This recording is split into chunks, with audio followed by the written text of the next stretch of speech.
Welcome to self-discoverywisdom.com, formerly known as Self-Discovery Media. On these podcasts, you're going to hear people who speak from the heart. They've taken the journey in life. Many things have happened to them, but they've changed it to happening for them. And in their strength, their courage, they've discovered their abilities and their wisdom, and they are now sharing it here with you. Do enjoy each show. We bring it to you with love and knowing that it's going to help you on your journey of life. Good morning, good afternoon, and good evening, everybody. Welcome back to another edition of An Author's Kiss, right here on selfdiscoverywisdom.com. I'm your host, Sarah Troy, and my guest today is Adam Gaffen. We've had his wonderful wife, Mickey Gaffen, on a few times now, and she's also a part of our Forgotten Children book series, which I'm delighted that she's a part of because she's absolutely awesome and filled with passion and knowledge for our children. And of course, I invite you to just plug in her name in selfdiscoverywisdom.com. Plus, it will be at the bottom of Adam's page so that you can go back and listen to her shows and buy the book that she is in. So there's the plug for that. But we're talking about different books today, the Cassidy Chronicles. Writing stories that present optimistic view of the future is not just the right thing to do. Why is it not just the right thing to do? Well, we're going to be finding all about that today. He is a science fiction author and specializes in Hopepunk.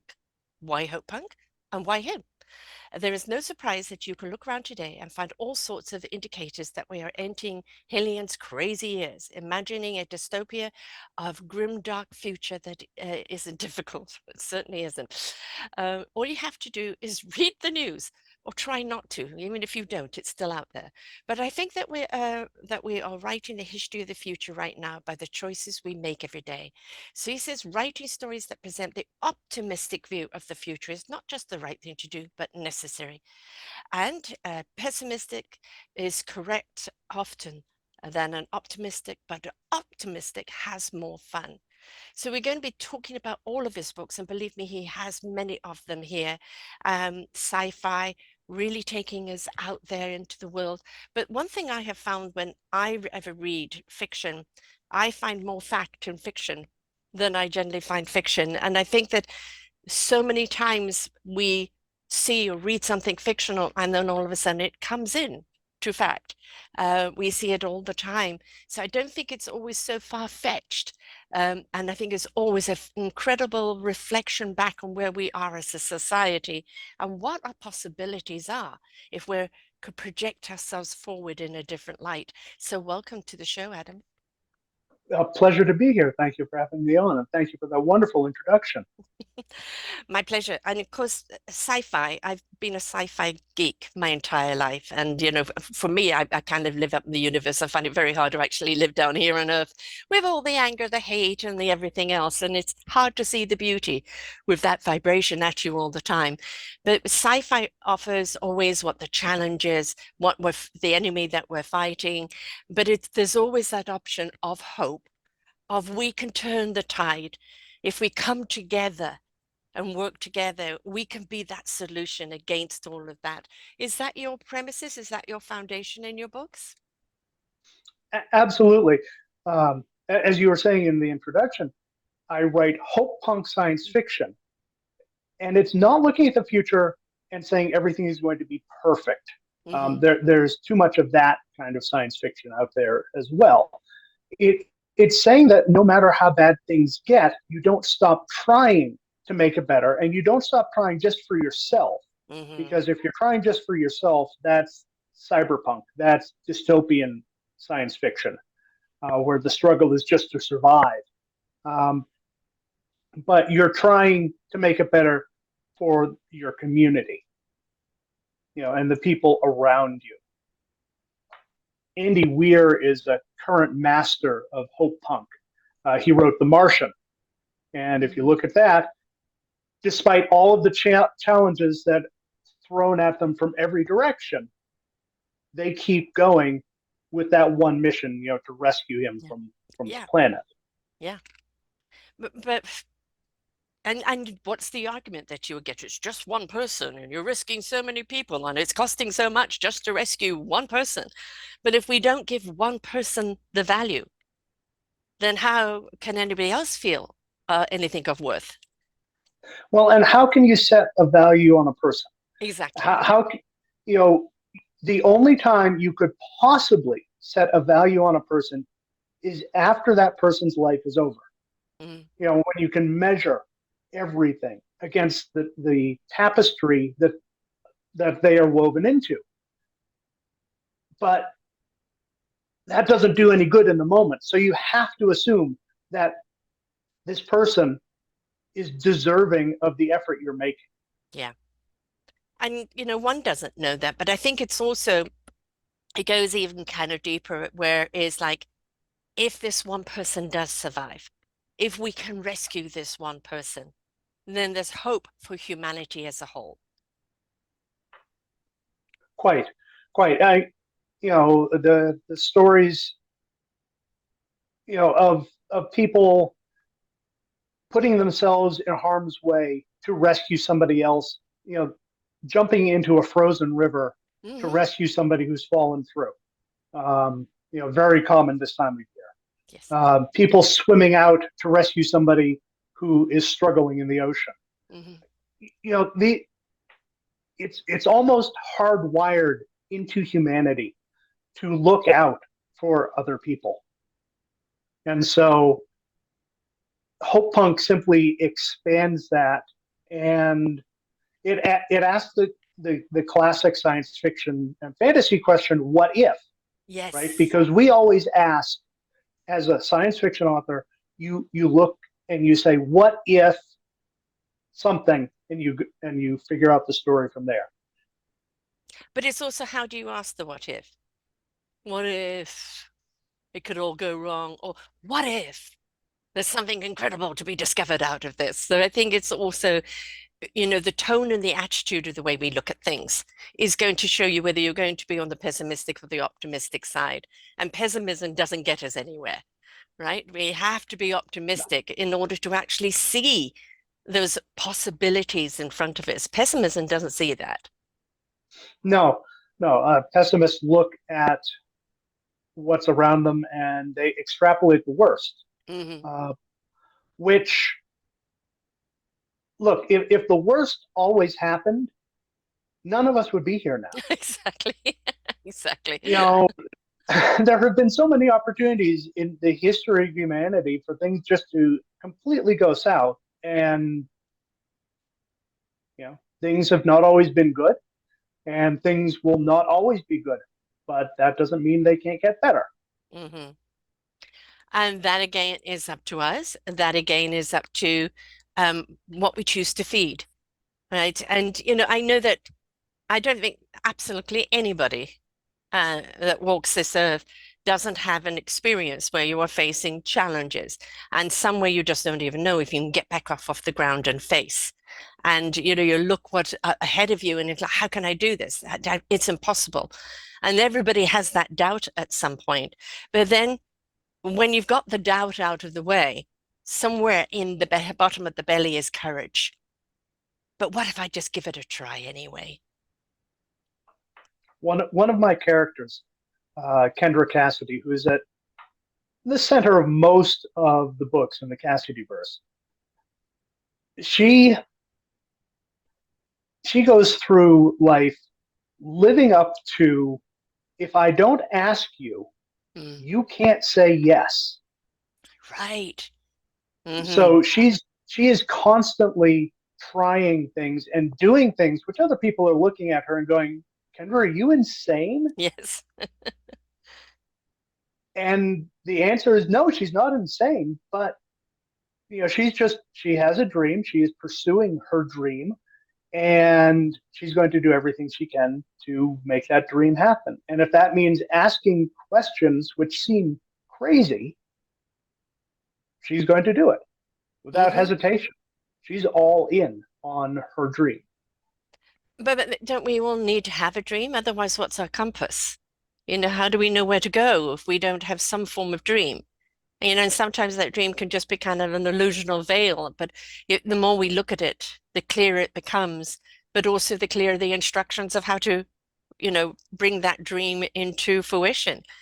We've got to be willing to see it and really look at it for what it is, not dictate what we want it to be, but see it for what it is. And be ready to be frustrated a little Yeah. bit, Mm-hmm. because you might only be able to see this tiny little piece of the Yes. dream, and only that little piece comes into focus, and you figure out a way. Okay, how can I make this tiny little piece happen? And when that happens, it spreads a little bit and the focus gets a little bit larger. You're able to see, oh, okay, and these possibilities just opened up. Yeah. So then you so it's not like you can see. uh, I suppose there are people who can, uh, you know, Mm-hmm. 8 billion people on the planet. But so don't expect to see that whole tapestry at once. You're not meant That, to. no, you take care of the thing that you can take care of now, Mm-hmm. and then when that's done, there's going to be something else that you can work on, and there's going to be something else that you can strive towards, and that's going to lead you to in another step and another step. I mean, as an author, same as a dreamer of anything, you must have certain certain steps in the vision of your book of where you want it to go. But like um, most authors I've interviewed, and my brother's an author as well, it's the allowing the characters to actually take you there. You know where you want them to go and you know why you want them to get there, but their actually journey of getting there is something that just kind of comes through you and through the fingers and becomes. Is that the case for you? Absolutely, absolutely. Uh, Again, I know where I want the story to end up, Hmm. but I have absolutely no idea the route that it's going to take. Yeah. I have no idea.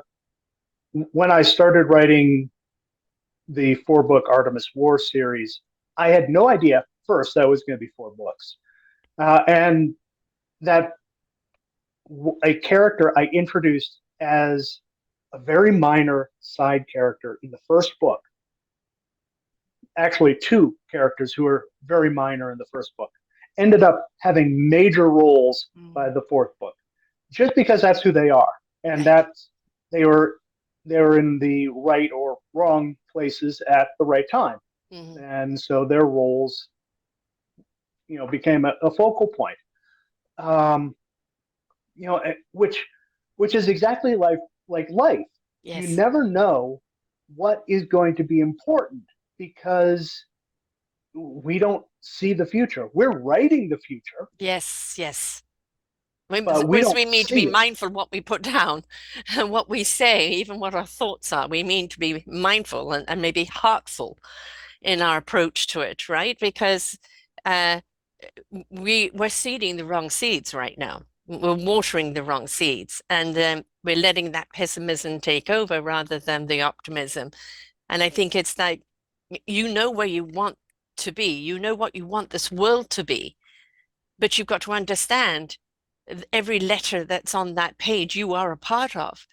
And so you've got to make it happen by being optimistic, planting the right seeds, watering and nurturing them, and guiding them, protecting them so that they can be that optimism and that hope that we all see. But it's up to every letter in the book is a character in a sense, right? So it's got to be heartful and mindful, but also responsible. It is. So science fiction, time travel, one of the common tropes in time travel is the worry when you go into the past, you're going Mm, to change something, yeah. and it's going to have this catastrophic change on the future. And by catastrophic, I simply mean major. It could Mhm. be a good change, it could be a bad change, but it's going to change the future. Well, we are somebody else's past. Yes. A You know, byproduct of. exactly. We are somebody else's past. Somebody in the future, 100 years from now, 300 years from now, 1,000 years from now, is looking, you know, is looking back. And we are making choices right now, all of us collectively, that is affecting that world a Mm. thousand years from now. We are writing the future by the actions we take today. Yeah. So Planting those seeds. yeah, Yeah. So, it's as I said, for me, very often, I call them factional books, some fictional books, because for me, I see so much fact in there. One of my favorite books is the Northern Lights trilogy, Philip Pullman, um, and the beautiful series Dark Materials, and the fact that our soul is an animal that keeps changing until you reach puberty, and then that animal represents the soul of who you are. And but that animal is always questioning you and talking to you and being that sounding board where we don't listen in as human beings to our soul and what it's speaking. We're always influenced by the outside. So that's why it had such a big effect on me. It's like, don't I wish I had this animal here that could talk to me and sometimes hold me in check and say, no, don't go down that road. But if we are willing to read, the fantasy and look, and like that mirrors too much of what's going on right now, but what does the hero do about it? What can I do about it? What can I do in my own life? How can I be a hero in my own life? Why do we love heroes? Why do we love people that save the day? Because in our own little world, we're trying to save our own day and trying to be a hero in our own lives.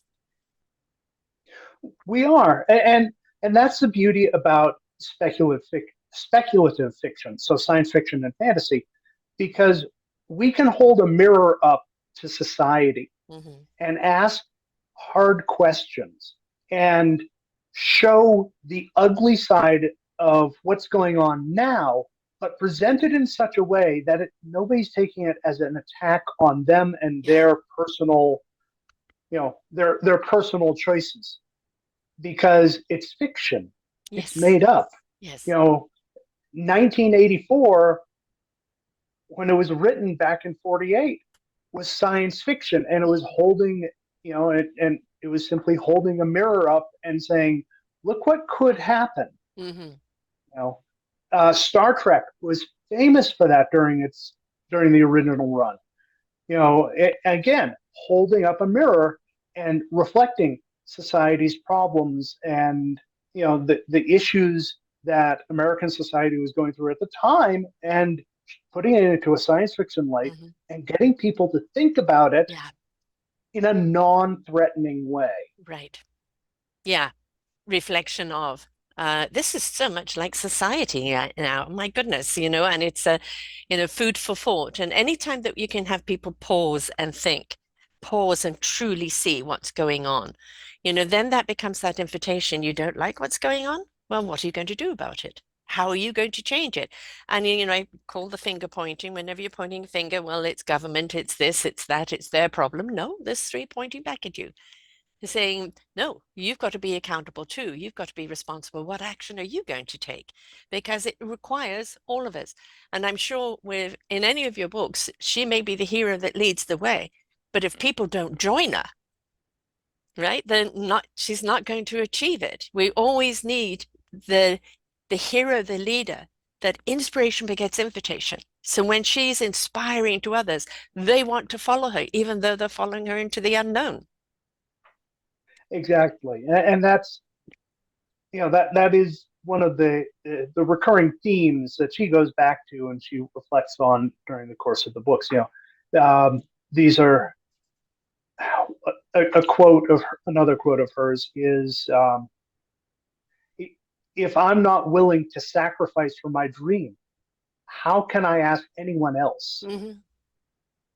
And that's the kind of leadership that gets people following you. Yes. Because she's not just saying, okay, go here, go do that thing, Hmm. and while I go stay over here. She's saying, here, follow me, come with me, not go do it. Right. The other factor too is when we're inspired by somebody, yes, the words may engage us. Oh, may have had a drop. Hold on, folks. Oh, there you go. It disappeared on me. Um, the words may be engaging, and that is what gets people to listen. But if it's not said, heart, soul, and spirit fed, if it's not said with an energy that is, I'm willing to step into this unknown because I can feel it, Right? Now, we've got plenty of leaders throughout history, and even now, if you call them leaders, that can rile people up, the hysteria, and get people to follow them with the words that they say and the energy they say. But that is that negative energy. But when somebody speaks, not just the words, but with the enthusiasm and the belief and the hope, then that's what people feel. It's not always just the words, is it? It's the feeling. That inspiration begets that invitation where I'm invited. You're inviting me to join your dream, to merge my dream with yours, to believe that together we can make it. And that is something that takes on a totally different energy and that allows people to step into that abyss of the unknown because they believe. Exactly. The climactic quarter of the last book in that series, people are rising to the occasion Mm-hmm. because of what Kendra and her wife have been doing for the other three books. You know, Mm-hmm. they have been living their words, and the other people who are following them are saying, "Okay, all right, you put, you know, you've proven that, yeah, all right, this is worth doing. I'm going to do it with you." They've plowed the field and planted the seeds, and now people are willing to be the rain and then, the pickers, and that's the thing. And not everybody is the visionary. Not everybody is capable of leading. Not everybody is capable of seeing a vision. It's a huge responsibility when somebody has a vision that is so strong for what needs to happen and know that it can be a very lonely journey for them to get other people to see what needs to change, how we need to move forward. You can come and join me because it's always going to be the pessimism is going to hold them back until they gain momentum in a way that changes the energy to, well, maybe she's right. Maybe we should look into this. But it's a huge responsibility to be in that kind of leadership. And and you have to be flexible enough to take people whose dreams don't quite align with yours, Mm. Hmm. but they're close. You know, it's not exactly the same path, but you have the same destination in mind. And you have to be able to recognize, okay, it's they don't have to they don't have to walk the same path as long as we're going to the same place. Yeah. Yeah. Yeah. The butcher, the candlestick maker and everything else, you've all got your own, what I call instrument, but what you do, you believe in the orchestra. Right? Yeah, it takes all of them to make a symphony. Yeah, exactly. And that is true of life anywhere. But we can't join the symphony if we do not know how to play our instruments. So first and foremost, we have to identify what is our instrument, how do we play it, can we be a good soloist, and can we come in harmony and join an orchestra where we can work together to transcend. And that is, I think, our role in life is to discover what our instrument is and find our orchestra. Now, writing sci-fi, requires a totally different imagination with all the technology and all the other stuff. So, do you have a technical background? Where do you get your knowledge to kind of, which buttons to press and which computer and all the other quantum stuff? Because you've got to have kind of a somewhat of a sci-fi mind in order to be able to portray that in a way that others get it. Right. No, it's it's largely from being a science fiction fan from when I was very little, and it's been my genre of choice all my life. So I have read and watched. I won't say all of it because there's too much, Yes. um, but I've watched a fair amount. And when I've been interested in things, I'll dig into it and say to find out if, okay, is this plausible? Um, is it possible, or are they just completely hand wavy them and Mm, and filling up spaces with mm, science fantasy, let's right. call it. Yeah. Uh, and when I think of something that I want to put into a book, I, do some digging around and say, okay, let's see if there's some basis for this in reality. Some tether, because again, science fiction is asking what if. Yes. Yes. So just because it doesn't exist today, Mm-hmm. if the foundation is there, if the theory is there, then it's possible that it could happen. Right. And if it's possible, then I can describe it in a way that makes the reader believe it, and they can suspend disbelief, and they can get immersed in that world, that universe, and go, okay, yeah, I believe that there can be a starship that can travel faster than the speed of light. Right. Through this, that, and the other. How AI were you before kind of AI became the thing? I have been writing AIs into my stories for years. Mm-hmm. And because it's been such a common trope in science fiction for AIs to be the bad guys, Yes. you think of Terminator, you know, And and I and Legend. HAL, Yeah. yeah, I yes, Robot rather, yes. Mhm. and all the portrayals of the AI as the other, Mhm. and that scary, scary thing.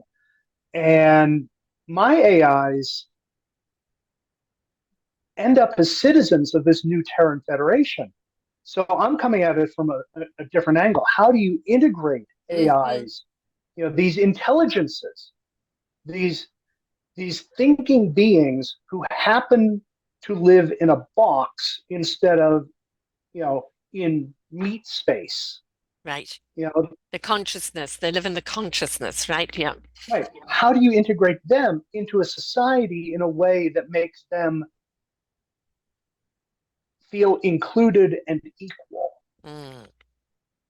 Mm. So that's been a focus of some stories, and they're right in there. They're side by side with the humans, and working together, not just being ordered around by them. Right, exactly. Have you seen the movie The Creator? No, I haven't. Oh, go see it. See it. You'll love it.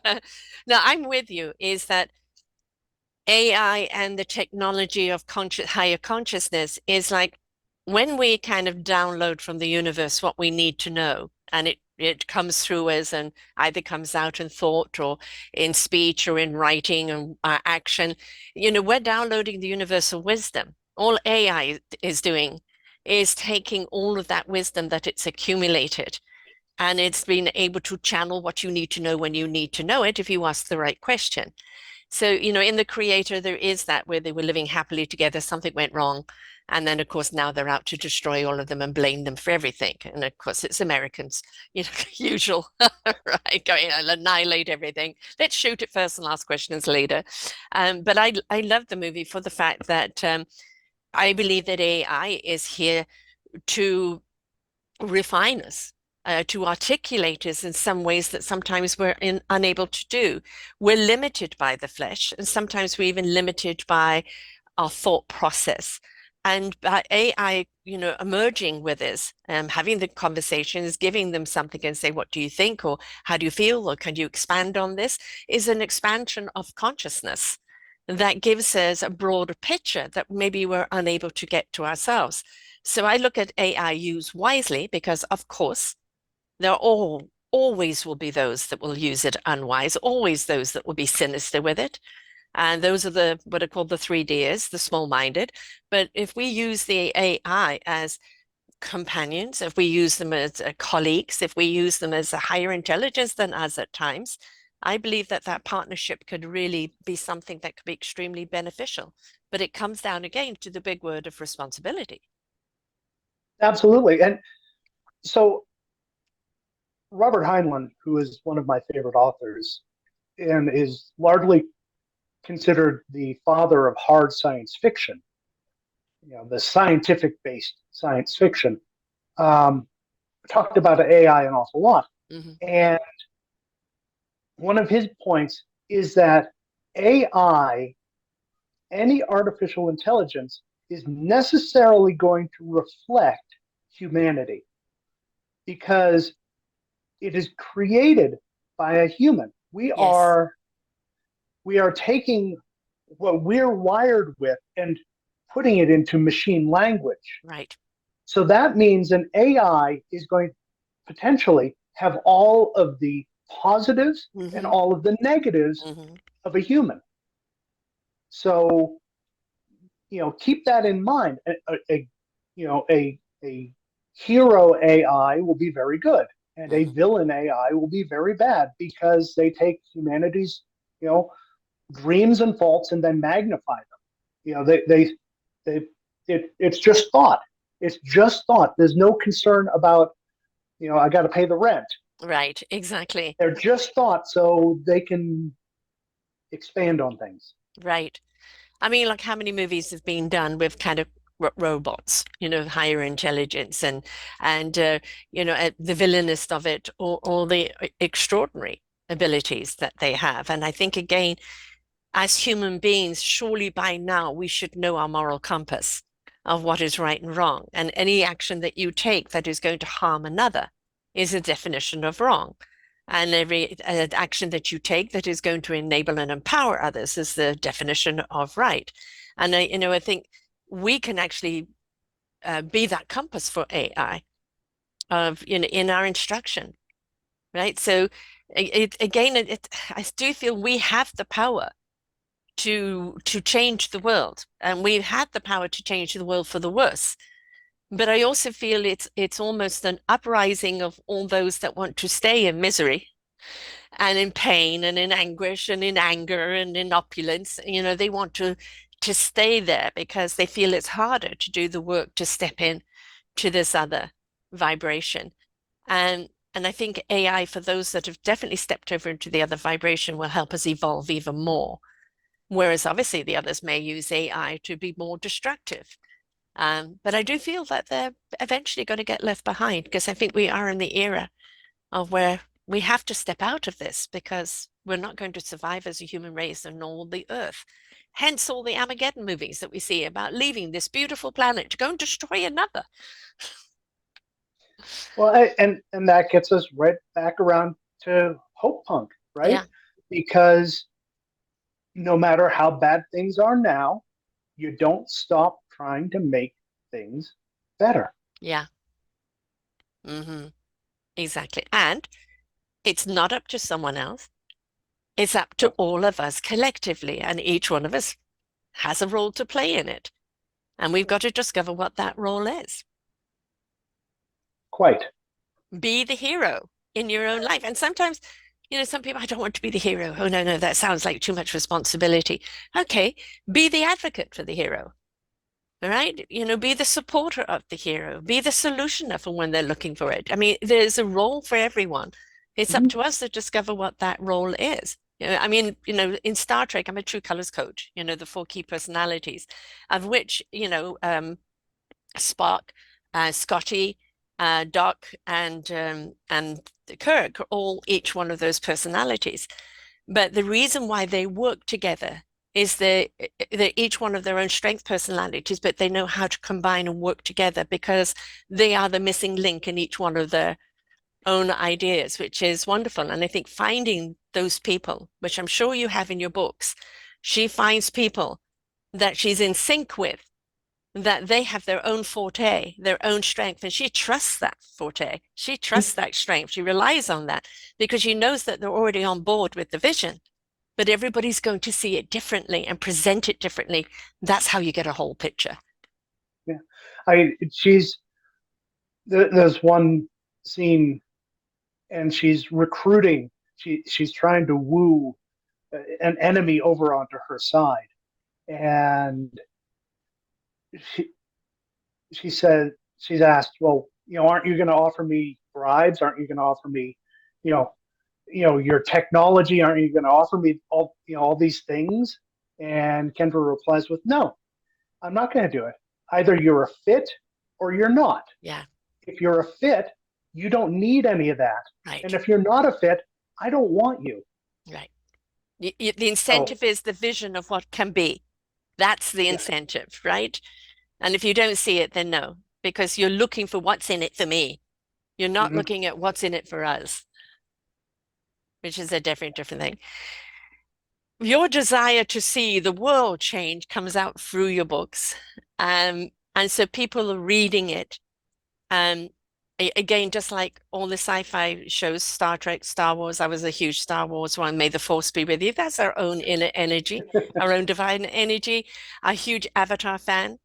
And I remember somebody when the second movie came out, somebody commenting, it was a wonderful movie until the humans turned up. Because the humans are always the destructive ones. They never see the value in something. Oh, they've dropped again. And back again. Okay, one of those days, folks, I'll be in retrograde. But all of these sci-fi things have wonderful messages, wonderful messages that we can pause and take a point. They got a point there. I wasn't seeing life like that. And now this is a reflection of how I'm seeing things or what I really should do. I'm being more conscious in my thoughts. From all the time, all the years that you've been writing books, have you had that kind of feedback from your readers? I have. I have. I enjoy putting a deeper question into each book, Hmm. which is not necessarily evident. I mean, you can read my books and just enjoy them for the story, Hmm. and just get swept away with, The all the adventure. adventure and all the action and all the, you know, all, all the banter that's going on between the characters and everything else. Um, the But The Measure of Humanity is one of the books, and it asks the question: what does it mean to be human? Hmm. And it digs into it through the mechanism of a court case. Uh, and again, you can just read it right on the surface, but hopefully it gets people thinking, huh, and looking back at maybe something that they had thought, well, that makes this person less somehow, and realizing, well, maybe I'm coming from maybe that's not the right way to look at this. Exactly. Exactly. Food for thought. We don't pause enough for thought, do we? I mean, as human beings, we're constantly on this little hamster wheel, running and running and running and really not getting anywhere. And, there's such a gift in silence and such a gift in being still and such a gift of just in nothingness, because that's truly when the wisdom comes knocking and you can really see it. But we're making ourselves busy, busy, busy, busy, busy, busy, busy all the time and not enough to kind of receive what's important and understand the direction we're going in by feeling it because you've allowed it to be shown to you. And I think that when we read a sci-fi or watch sci-fi or any way like this, it is that good pause for reflection. It's that good, I know this is just a character in a book, but when you mimic this to what's happening in the world right now, when you look at the reflection of that, it's like I've just seen the world through a magnifying glass and I'm not sure I like what I see, right? Whereas before we've gone la, la, la, la, la, la, don't want to know. So I think these books are a wonderful way of turning our eyes in order to see out properly. And as a creator, we get the bonus, because not only can we sit down and read a book and Mhm. have that own quiet moment of ourselves. Every author starts as a reader. Hmm. I've said that for years, and I will continue saying it. Every author reads, but as we're creating, and this holds true for artists as well, as we're creating, those ideas can come out through what we create. Hmm. And we can have those aha moments for ourselves Hmm. as something goes tick, tick, tick, tick, ding, and pops out onto the page. And one of the characters is saying, and one of the characters is realizing it, and you're sitting there going, well, wait a second, that's me. Yeah. That and you get that moment as well. Yeah. I mean, that's the thing, isn't it? Is that being able to look at something and go, I relate. this could be my story. Um, or the reflection of the action they've taken is an action I would like to take, but maybe I don't have enough courage to do so. All of this type of thing, I think, is reflected when we read books. I mean, for me, that's the reason why this particular genre is called an author kiss, because I think very often the book is a kiss. It's a kiss of acknowledgement. It's a kiss of passion and wonderment. And I think one of the things that we lose as adults as we grow is a sense of wonderment, a sense of exploration. And we get so, trugged into the molasses of life that we don't realize that if we can dream it, if we can envision it, if we can explore it, we can become it. And, fantasy, sci-fi, any of these type of books, Hopepunk, it shows us, yes, you can get out of that molasses. Yes, you can. Why are you holding yourself back? Why are you thinking pessimistically? You're not that kind of person. Where's your optimism button? Let's push it back on. And a reminder sometimes. And that's what a book does. So that's why I call it the kiss, because it's kind of a kiss of life in many ways, of that wonderment, of that juiciness, and of where it takes us. Because that information, whether it's fantasy or somebody who's written and shared a story of their reality, it's the reflection of what it means to us. And we digest it. And then once we've savored and digested, we look at it and go, definitely food for thought. Yeah, I love books where you get invested in the character, Mm-hmm. and you want to know more about that person and their life, that's being presented in these books. Those are the ones where the author has really succeeded Mm-hmm. in you know in getting you and getting across to you and making that connection with you, because and once you have that connection, that's when an author can show you things that you wouldn't have thought of yourself. Yes. Once you're open to that connection through the character that you've absolutely fallen in love with and just want to know more about. Yeah. Yes. It's you're vicariously living through, but at the same time, it's switching on some switches inside of you that you didn't know were switched off, right? Mm-hmm. So, it's a stimulator in many ways. Now, you've done this series, and the other series was the Artemis Fowl. Okay, so Yep. the Cassidy verse is 9 books all told, Wow. and the Artemis War is a 4-book series within that Cassidy verse. Okay. So is it a So branch of or parallel to?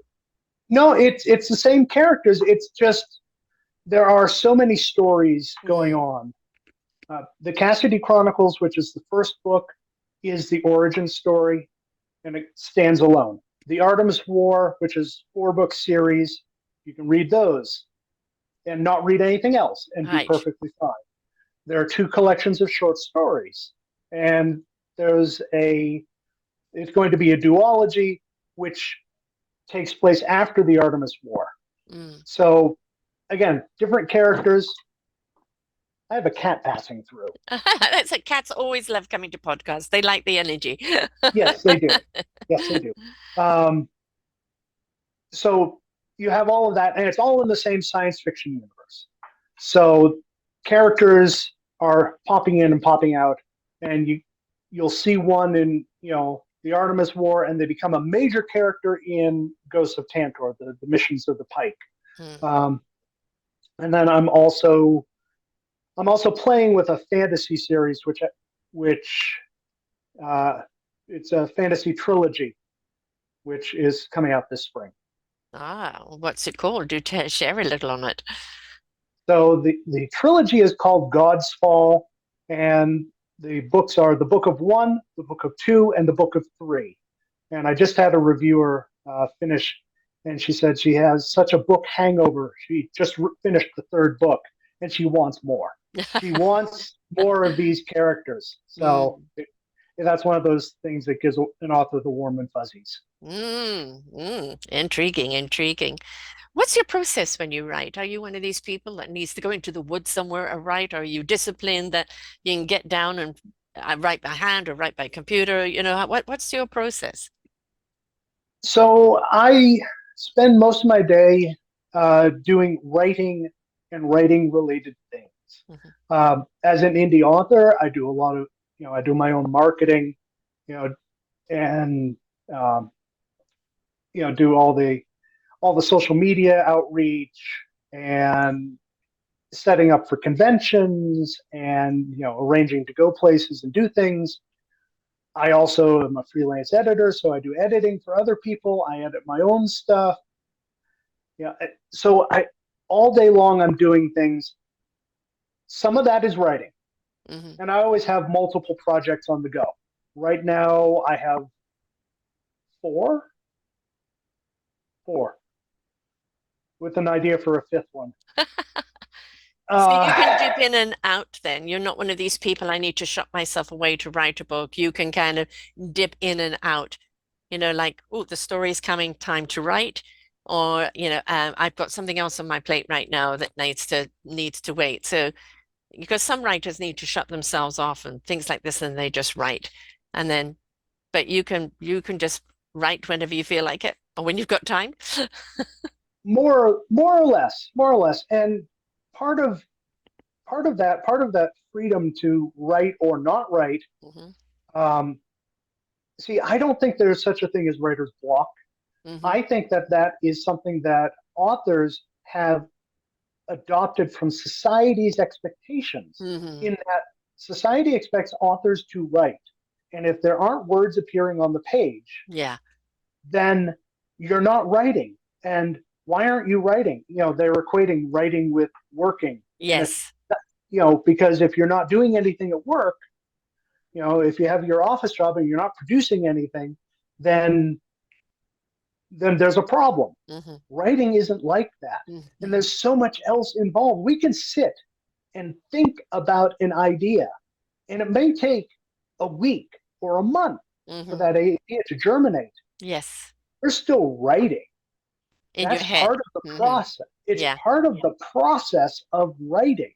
Hmm. So the whole, oh well, writer's block is a problem because if you're not sitting there and if you're not typing, then you're not. No, Right. no. Yeah. You've got to allow, the next phase to come through. And very often life's actions and things that you do will spark, okay, that's where I'm meant to go. But if you don't actually interact with life and allow those things to come to you, you are going to get blocked because you're not allowing any download to come, right? Anything to inspire that next chapter, that next part, which is everybody has a different process. And is, this again, going back to the human judgment, if you're not doing it this way, you're doing it wrong. It's in the end, what are you producing? How you got there is your journey, not anybody else's, right? What Mhm. works for you is works for you. Works different for someone else, that's fine. But to be a slave to the you gotta do it this way and not allow it to become, I think, is not going to produce the same results. No, no. And the other trap writers fall into is the thought that what they're writing needs to be good. Hmm. The stuff that you write, that you put on the page as your first draft, Hmm. it can be terrible. Yeah. In fact, it probably is terrible. And that's perfectly okay, Hmm. because you can change the Yes. things that you write. Hmm. You can't change the words that you didn't write. Exactly. So just get If they don't something exist, down. you can't change it. Yeah. It might be gobbledygook, but you step away from it and you come back and you look at it and go, okay, but yeah, I wanted to say this, I wanted to say that, I wanted to say that. Now you can refine it because basically all you're doing, if it's gobbledygook, is just downloading the ideas, putting it down there, then go away and come back, and now you can make sense out of it.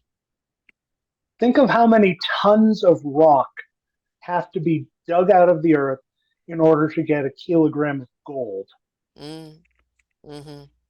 And how do they get the kilogram of gold? They go through those tons of rock, and they get rid of everything that's not gold. Well, writing is an awful lot like that. Yeah, yeah, yeah. You've got to wait for those nuggets to come.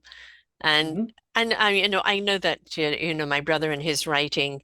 things that he sees. Because when I always read every one of his books before he puts them out there, and it's like, oh, yeah, I remember that, or I see that, or gosh, you are really reflected in this. And that's the thing is the reflection of your life finds its way into the story web, right? Because that's the reason that it's there.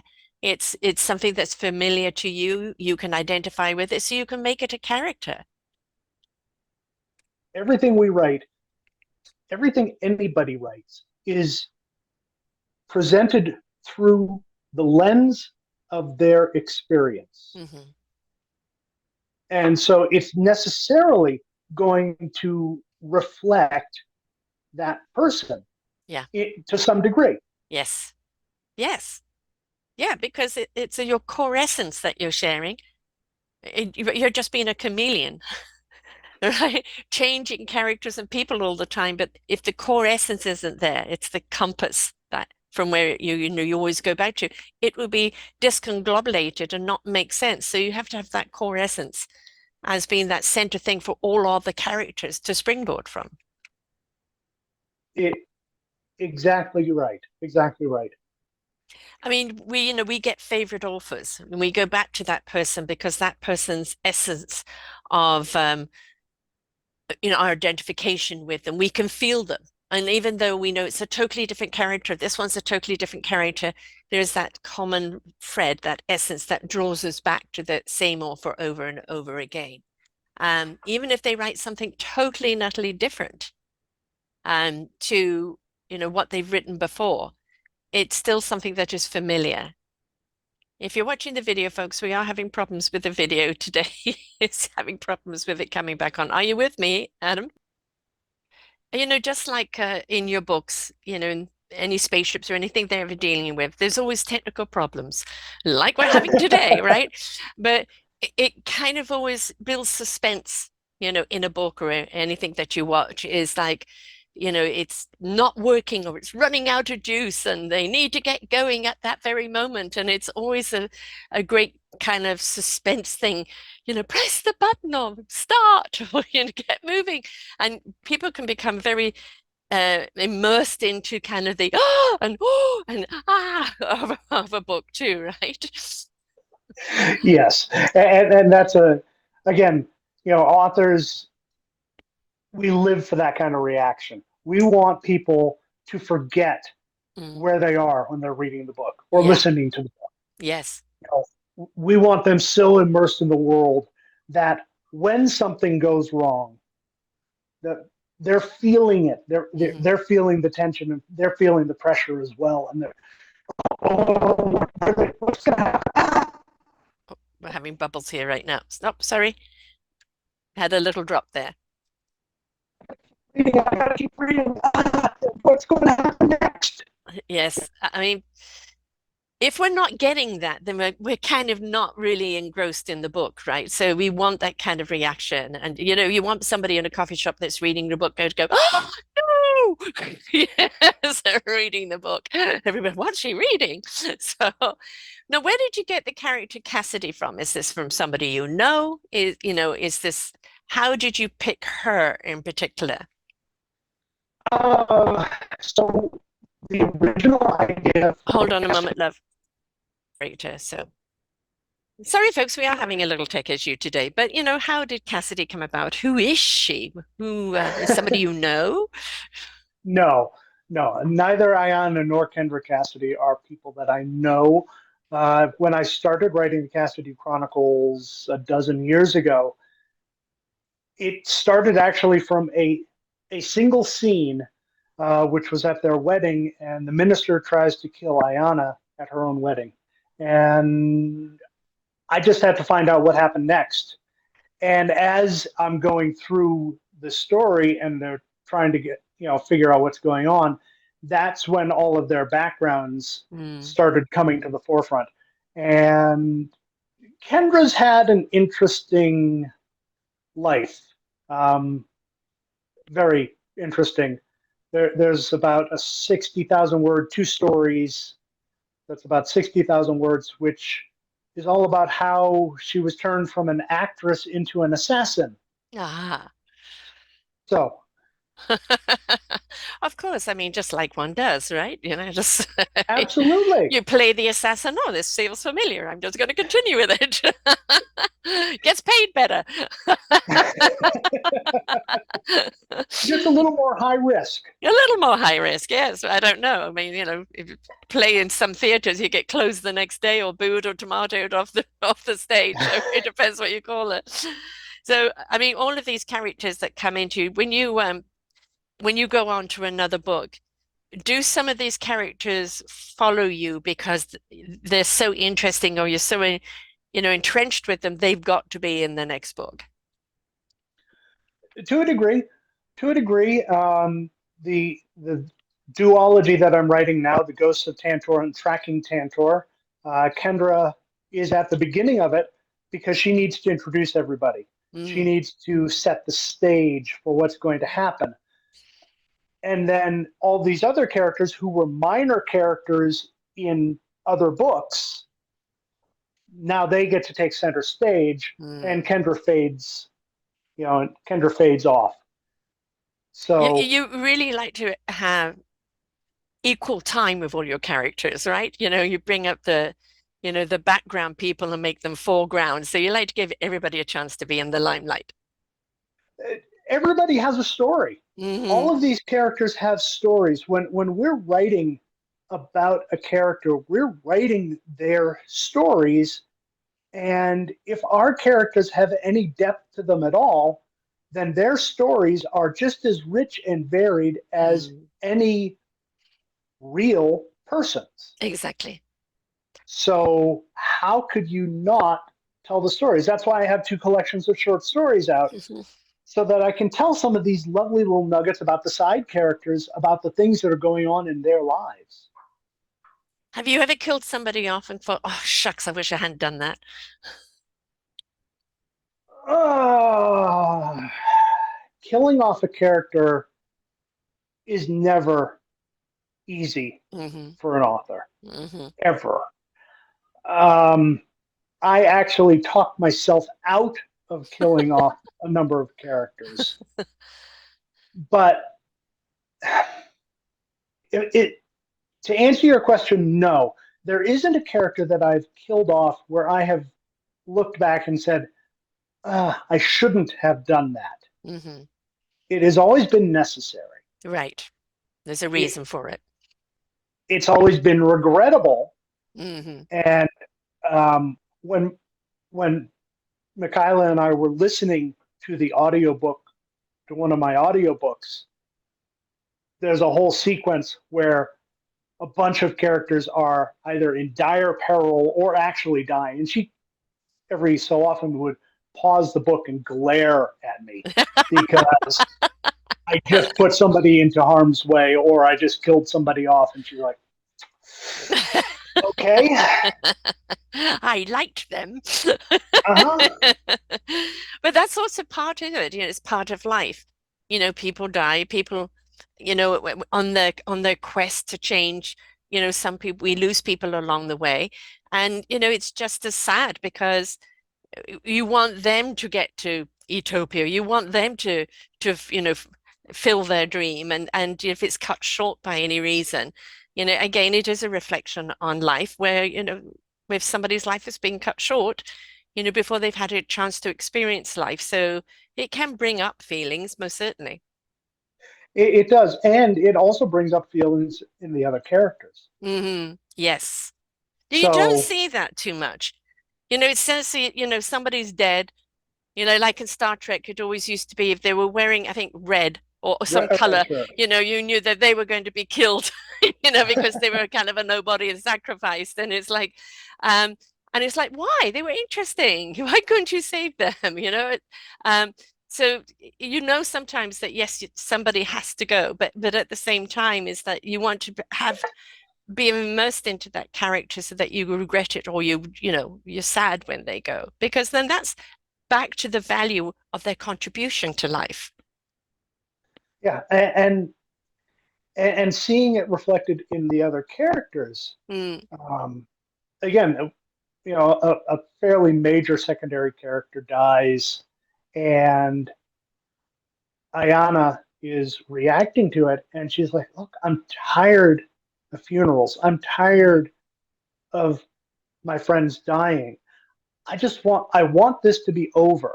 Yeah. And so she's persuading Kendra to essentially go for the kill in this war that they're doing, rather than dragging it out, simply because she doesn't want any more of the pain. Yeah.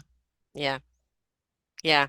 And I think, again, that's very relatable to life, where it's like every time the cha-cha-cha of life, you take a step forward, there's two back, and you feel, am I getting anywhere? Or you feel that you're really getting somewhere, and then, something else comes up and you go, oh my God, I just feels like being dragged back in to the sewerage. Um, and then you feel like all the achievements that you've done is an achievement, but it is. It's just that you're back in the sewage for another reason, right? To get out and take more people out of it. But do I have to keep going back in there? Mhm. It- Kendra again, um, talking about doing something very distasteful, and she says, I'm already hip deep in this sewer. What's another dunk?" Yeah. Hmm. How hard it is to stop your characters becoming jaded. When constantly book after book, they're the hero, they're moving forward, they're this and that, but they must get kind of jaded somewhere along the line or bitter or something, because that's the reaction of life. It is, and they have to have, going back to what we were talking about with the leader and the followers, and Mm, having people with you in pursuit of this dream.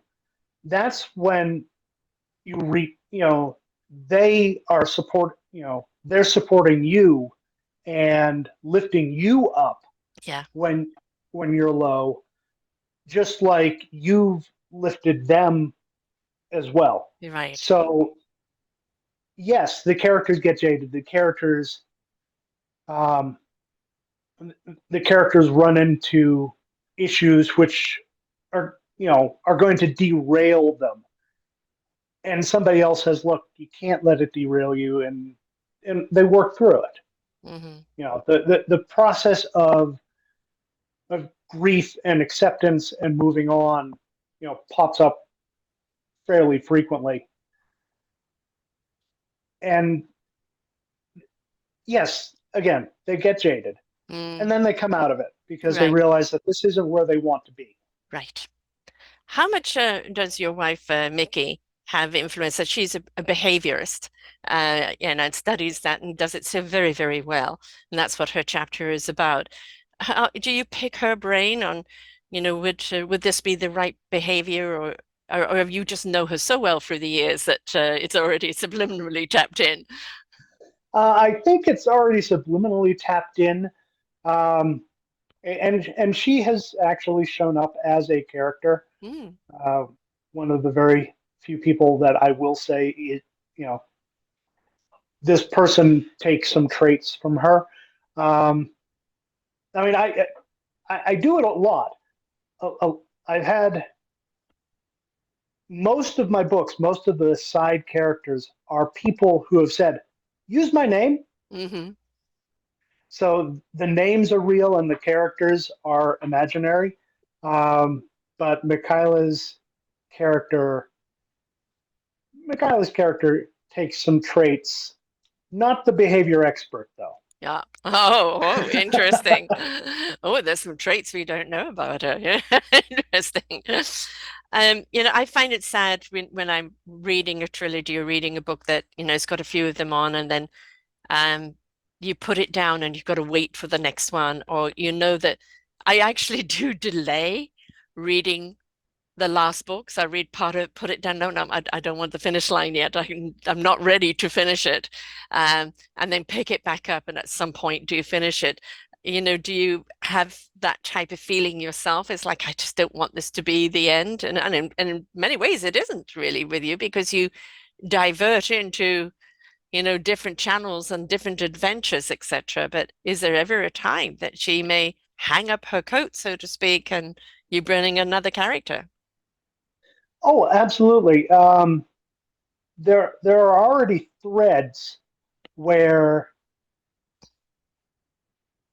that hint at future stories. Hmm. Um, Again, the collections of short stories are good for that. But there are two very big hints in those collections. There is at least one more Kendra-centric book that's going to happen. I don't know when it's going to happen. I have to finish writing this duology first, Right. uh, but we'll see what happens. And I don't think she's ever going to go away. Mm. There are always going to be other stories from her history. One of the things that I'm doing right now is I'm revising and expanding a memoir of her childhood. Ah, So it's a the science fiction backstory. memoir, exactly, Hmm. Mm, because she and Ayana grew up as neighbors. They were best friends, so they've known each other since they were toddlers. right. And what kind of trouble could two intelligent, curious, independent girls get into in the 2080s? I wonder. Oh, I wonder. rather a lot. Yeah, rather a lot. Yeah, I mean, we see a lot of spin-offs with various things, like the Star Wars or obviously Star Trek has had a certain amount, but with the Star Wars, they've taken characters that we've loved and then given them their own story. And we kind of can't get enough of it because they played a significant role, but they were in the orchestra. Now we're seeing them as soloists and stories of their own or their own battles and everything else. And just people love that because they love to have, well, what about them not in this environment, but in that environment, we'd see more depth and more understanding and more capabilities. We can't get enough of it, right?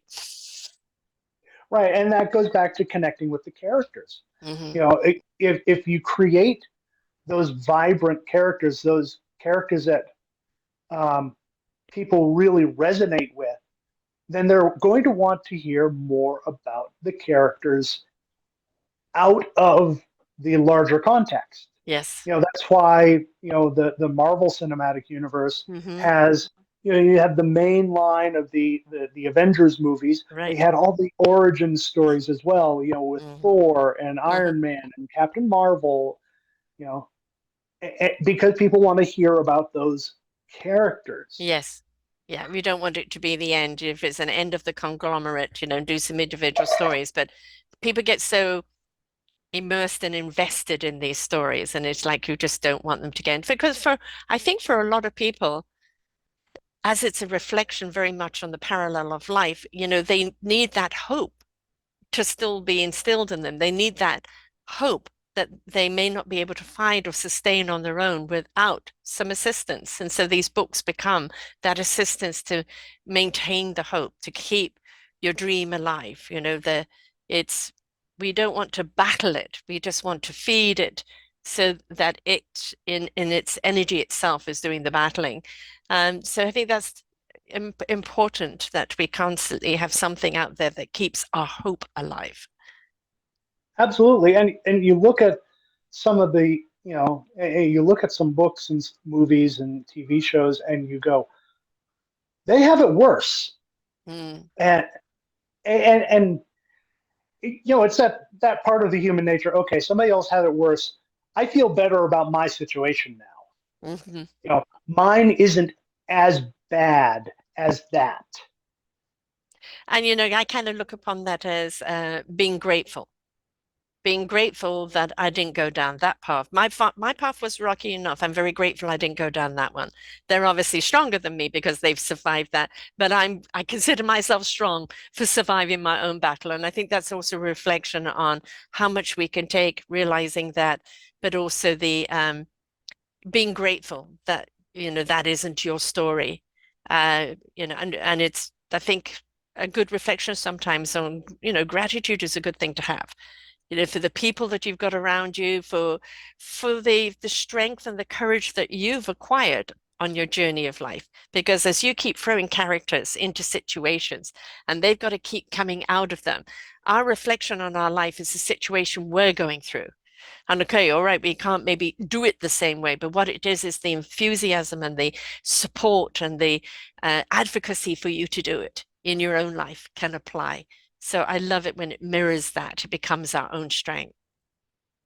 again, holding a mirror up to society. Yes. And this is holding a mirror up, a much more personal mirror, but again, it's holding up that mirror. We want society to change, folks. We've got to change. Yep, It's nobody else's responsibility other than ours.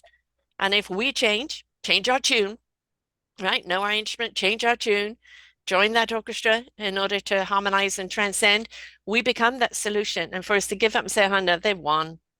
No, there's nothing I can do about it. I'm only one person. Well, just look at the heroes that were only one person and how they managed to get that orchestra behind them. And the music that they're playing is universal and has gathered many other people. So never underestimate or undermine, right? exactly. Exactly. It takes everyone. It does. Absolutely does. As it's in your book, there's the leader, which is, yeah, there's the burden and the responsibility, but then all the people that believe in her, the mission, the dream, it's a part of their dream too. And they know that they're only going to get there if they're all coming together and play their piece, which is important. So now, where do people buy these books? Is there an order that they should go in order to start this? Honestly, no. It depends kind of on your fandom Mm, where you should start. So if you like the Avengers movies, the hmm big cast of characters and the high stakes and the battles and the intrigue, then you want to start with the Artemis War. And that one is The Road to the Stars is the first book. If you Right. like if you like the origin stories, then you go for the Cassidy Chronicles hmm because that tells you where Ayana and Kendra came from. Right. If if you like variety, then you go for the short story collections. hmm And if you're a Star Trek fan, then you want the Ghosts of Tantor because that's really the let's get out and explore Right. book. Yes. Um, so you can find all of them, no surprise, on Amazon. hmm They're also available wide, so you can get them at places like Barnes and Noble, and you can get them on Kobo and uh, Apple Books. So you can get them if you don't want to go to Amazon. You can get them elsewhere. You can also go to my website, which is CassidyChronicles.com, and you can buy the books directly from me. And uh, the lovely part about buying directly from an author is that I'm never going to take them back Right. because when you buy them from a giant retailer, you're not actually buying the book, you're buying a license to the Mm. book, and they can revoke the license at any time. I didn't know that. Yes. So if you've bought Uh, a book and you've paid for that book, they can demand it back, like a library? it would simply disappear. It would be Ah, removed from it would be right. removed from your library as if it never existed. Right. That's if it's an ebook, not a That's it. hard copy or a soft copy. Yeah. Right. You can also find me, you can email me. Well, you'll get a response from Kendra.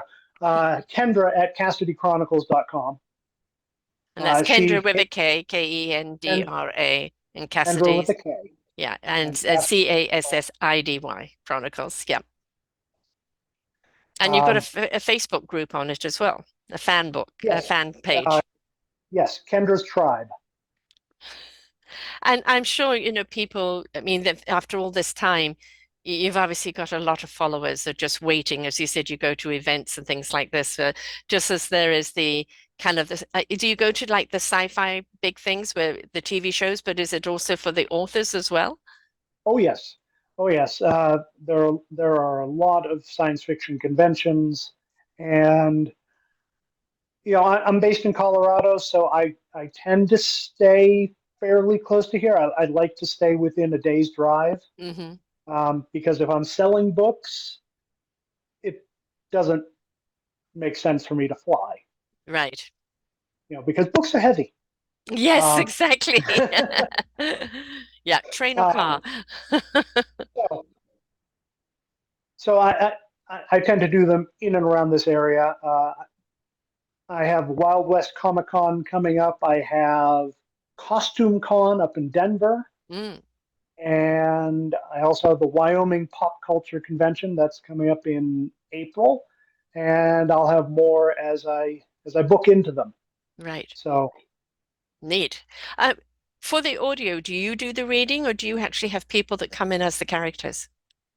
oh, I hire professionals. Mm, Right now, the God's Fall books are being the first one is being recorded by Veronica Wiley. She's a professional television and film actress, mm, and she's also done some of the Cassidy books. mm.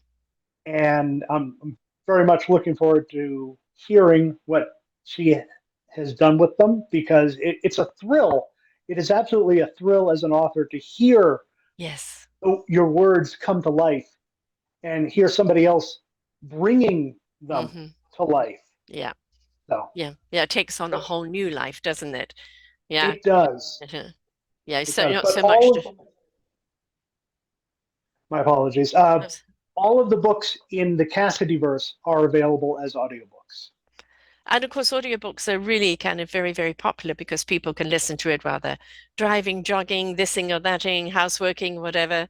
And this is where, what I always say about a podcast. You have book clubs, which is great. Have a podcast club, listen to a podcast and then discuss it. And you can have people that are readers of the book that listen to your podcast and now talk about you, the author. So it's, the whole thing about thing is please share the inspiration, share what you got out of it, share the excitement. We all need some excitement. And when you're enthusiastic about something and you share why, you're triggering something in somebody else to go, wow, if it does that for you, I need to read these too. When Harry met Sally type of response. We need to Yes. share. I'll have what she's having. So, um, so I think that it's really important that, we in a way, it's kind of a form of escapism because we can read books on what's really happening in the world right now or watch the news or this or that, but that's just going to bring us down and make us feel helpless. So I think when we read something that is a reflection, but shows us the hope and actually even the actions that what we can do about it, I think then it becomes something that becomes supportive to us and shows us the way forward, just even if it's just in strength and courage and abilities in that we find within ourselves. So, Hopepunk, I love that. We all need a lot of hope. We all need to devour a lot of hope, and then we need to step into that hope into action. As I say, listen, learn, and apply. Right? Because that's what it's all about. So thank you so much for sharing with us here today. And, keep on writing. Clearly, very much in your blood. My brother started writing when he was 6, started writing stories. So it was a foregone conclusion that would be his path. How young were you? Oh, probably high school when I started, playing with it. Hmm. And But you, then as you said, you edit people's books as well. So if they want their book edited at all, can they reach out to you? How do they reach out to you? Just through email? absolutely, yes, reach out to me by email. I'm also on most social medias just as Adam Gaffen, Hmm. um, Facebook, Instagram, Threads. Um, just reach out and say, "Hey, how you doing? I heard you on the podcast." Right. Exactly. And that's Gaffen, folks, Gaffen.